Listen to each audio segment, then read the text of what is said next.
Socorro, New Mexico and the plains of St. Augustine are very well-known names among radio astronomers and space explorers, as the home of the Very Large Array radio telescope.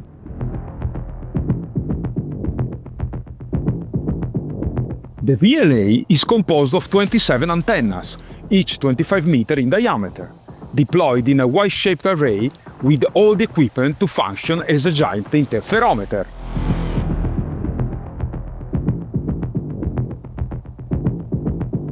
But radio telescopes are very expensive and complicated instruments that require specific knowledge, and they are not accessible.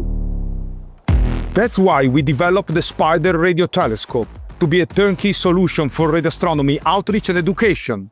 And here at the Etscorn Observatory at New Mexico Tech, we installed the Spider 300A, our 3-meter diameter solution, back in 2018.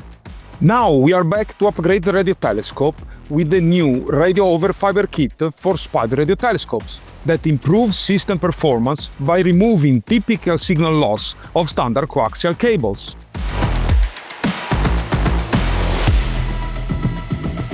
Thanks to the optical fiber cable, the Spider radio telescope antenna is connected to the control room that can be located even at a longer distance. Here, the receiver and backend with computer are located, and Radio Universe Pro software that we specifically developed for Spider radio telescopes allow you to control the radio telescope, collect and process radio astronomy data.